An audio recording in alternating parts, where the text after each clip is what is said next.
Hi friends, நாம் இன்றைக்கி இந்த வீடியோவில் ஃபாரம் சவுத் பெங்களூர் அப்படிங்கிற மாலில் உள்ள பிவிஆர் தேட்டரில் உள்ள ஐஸ் தேட்டர் அப்படிங்கிற சினிமா டெக்னாலஜியை பற்றி தான் பார்க்க போகிறோம்.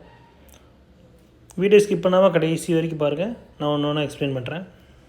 இப்போ நீங்கள் பார்த்துட்ருக்கிறது இந்த தேட்டரோட அவுட்டர் வியூவை பார்த்துட்ருக்கீங்க. இந்த தேட்டர் வந்து எங்கே இருக்குன்னா ஃபாரம் மால் சவுத் பெங்களூரில் இருக்குது. இந்த ஸ்கேட்டிங் பண்ணுறாங்கல்ல, இவங்க வந்து ஃபுட் டெலிவரி பண்ணுறவங்க. ஃபாஸ்ட்டாக இந்த நம்ம கேட்ட ஃபுட் ஐட்டம்ஸை டெலிவரி பண்ணணும் அப்படிங்கிறதுக்காக இந்த ஸ்கேட்டிங் பண்ணுற எக்ஸ்பர்ட்ஸ்லாம் இந்த தேட்டரில் ஒர்க் பண்ணுறாங்க. அவங்கள தான் இப்போ இந்த வீடியோவில் பார்த்துட்ருக்கீங்க. தேட்டரில் என்றோடனே நிறைய பேர் இப்படி ஸ்கேட்டிங் பண்ணிகிட்ருப்பாங்க. அவங்க எல்லாருமே ஃபுட் டெலிவரி பண்ணுறவங்க.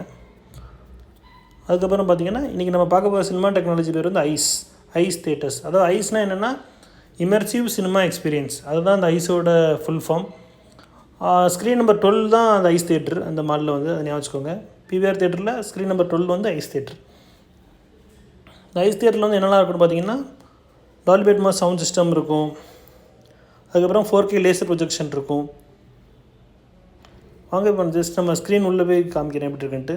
நீங்கள் இந்த ஸ்க்ரீன் உள்ளே என்ட்ரானோடனே இப்படி தான் இருக்கும். ஸ்க்ரீன் உள்ளே என்ட்ரானோடனே பார்த்தீங்கன்னா ஸ்க்ரீனுக்கு லெஃப்ட் சைடில் வந்து 7 எல்இடி பேனலும் இருக்கும். அப்புறம் ஸ்க்ரீனுக்கு ரைட் சைடில் 7 எல்இடி பேனலும் இருக்கும். அப்புறம் டால்பி அட்மாஸ் சவுண்ட் சிஸ்டம் இருக்கும். 4K லேசர் ப்ரொஜெக்ஷன் இருக்கும். அதாவது என்னன்னு பார்த்தீங்கன்னா, இப்போ உதாரணத்துக்கு நீங்கள் ஸ்க்ரீனில் படம் பார்த்துட்ருக்கீங்க, ஒரு கேரக்டர் மேலே வந்து தீப்பிடிச்சு எரியுதுன்னா அந்த ஃபீல் நமக்கும் இருக்கணும் அப்படிங்கிறதுக்காக ஜஸ்ட் அந்த 7 எல்இடி பேனல் சொன்னோம்னா 2 சைடு இருக்குல்ல, அதுலேயும் அந்த ஃப்ளேம் இதாகிற மாதிரி, அந்த ஃப்ளேம் வர்ற மாதிரி காமிப்பாங்க. அந்த ஸ்க்ரீனில் ஒருத்தர் மேலே தீப்பிடிச்சு எரியுதுன்னா, இப்போ ஒரு கேரக்டர் தண்ணியில் முழுகுதுன்னு வைங்களேன், ஸ்க்ரீனில் யாராவது ஒருத்தவங்க வந்து தண்ணியில் விழுற மாதிரி சீன் இருக்குன்னா அதுவும் நமக்கு ஃபீலாக இருக்கணுங்கிறதுக்காக அந்த எல்இடி பேனல்ஸில் வாட்டர் பபிள்ஸ் மாதிரி வரும். அதுதான் அந்த ஐஸ் தேட்டரை பற்றின ஸ்பெஷலான விஷயம். ஸ்க்ரீனில் நடக்கிறது அந்த எல்இடி பேனல்ஸில் ரிஃப்ளெக்ட் ஆகும். அதுதான். Thank you friends, bye by.